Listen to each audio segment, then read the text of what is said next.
பான் சிங் தோமர் ஒரு சிறப்பான இந்திய விளையாட்டு வீரரும் படை வீரரும் ஆவார்.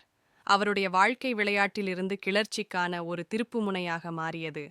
1932ஆம் ஆண்டு மத்திய பிரதேசத்தின் பிதோசா கிராமத்தில் பிறந்த அவர் இந்திய இராணுவத்தில் சேர்ந்தபோது தன்னுடைய அபாரமான ஓட்டத் திறமையை வெளிப்படுத்தினார். தொடர்ந்து 7 முறை தேசிய ஸ்டீப்பிள்சேஸ் சாம்பியனாக வெற்றி பெற்றார் மற்றும் 1958 ஆசிய விளையாட்டுப் போட்டிகளில் இந்தியாவை பிரதிநிதித்துவப்படுத்தினார். ஒழுக்கம், உறுதி, உடல் வலிமை ஆகியவற்றிற்காக பெயர் பெற்ற அவர் பல தேசிய சாதனைகளை படைத்தார். இராணுவ சேவையை முடித்த பிறகு தன் ஊருக்குத் திரும்பிய பான் சிங் நிலத்தகராறு மற்றும் ஊழல் அதிகாரிகளின் தொந்தரவால் வாழ்க்கையில் கடும் துயரங்களை எதிர்கொண்டார். அதனால் தன்னை காத்து கொள்ளவும் நீதிக்காகவும் ஆயுதம் எடுத்தார். அவர் குற்றவாளி அல்ல, அநீதிக்கெதிராக போராடிய ஒரு பாகி கிளர்ச்சியாளர் ஆவார். 1981 ஆம் ஆண்டு போலீஸ் மோதலில் அவர் உயிரிழந்தார்.